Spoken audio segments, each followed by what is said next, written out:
All right, guys, here we are. We're out here in the winter-fall transition, and I wanted to go over a few baits that I've been using this time of year.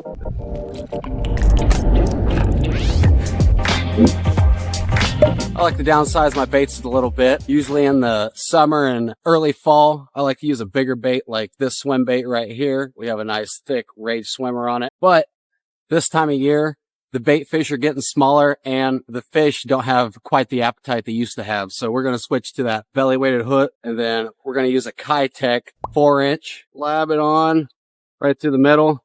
Try not to tear the plastic up here. Put it right around the eyelet, and then just barely have that hook exposed right there. This is especially effective this time of year because a lot of the fish are actually about this color. The water's really low, at least in a lot of spots around me, and the water's super clear actually. So we're gonna keep it to more natural presence. I like to use more like the sexy shad color, or keep it more natural like the green pumpkin. The green pumpkin works most times of the year. We're gonna cast that sucker out, and then we're gonna let it drop to the bottom. We're going to wait probably about 4 or 5 seconds, and then we're going to probably retrieve it about 3 or 4 times, and then let it set again, and then we're going to twitch it up like this, and let it set again, and then we're going to retrieve it another 3 or 4 times. And usually this right here, since the bass are so lethargic, they're going to stare at it, they're going to look at it as it falls, and with the belly weighted hook, it falls a little bit more even instead of a bullet sinker. And a lot of times the bass will just look at it, stare down at it, and then they won't do anything. When it falls like this and it comes right in through their face like that, they just stare at it and just flow. They don't even put much effort into it. It's just done. Boom.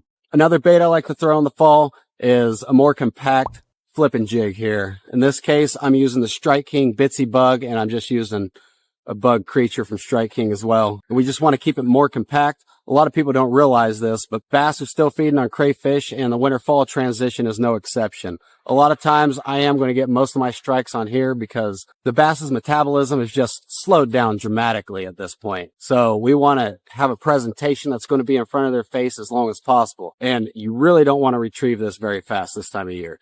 You want to let that thing set until you're miserably uncomfortable with it. Like if you want to reel it in, let it set for another second or two. What's it going to hurt? A lot of times in that case, you'll let it set and you'll feel a tug on your line, and that's when it's time to rip it up. There's another bait I want to go over a little bit that is really effective this time of year. I don't use it a whole lot, but during the morning hours and late afternoon, it can be effective, especially if the bass are being a little bit more aggressive. And that bait is your standard jerk bait. We want to fish this slow. A lot of people just try to reel in the jerk bait, crank it in. That's not the way you want to fish it this time of year. Let it hit the water column. You want to give it about 3 to 5 rotations. Let it sink down a little bit.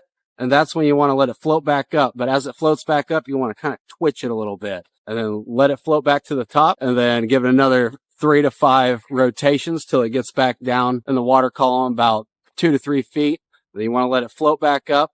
And give it a couple of twitches or tugs on it. And right there, when it floats back up, that's when the bass stare at it and bam, baby. We want to downsize and we want to fish this water effectively. Like I said, we want to switch to natural colors when the water is really clear. So I like to keep the green pumpkin.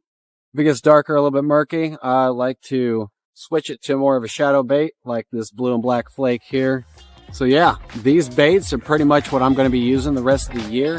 And I hope you can have some success with them too. Hopefully I was able to give you a few points and tricks and good stuff like that. And I just want you to get back out on that water and see what you can still catch before the end of the year. Have a great one, guys. I'm Zach signing out.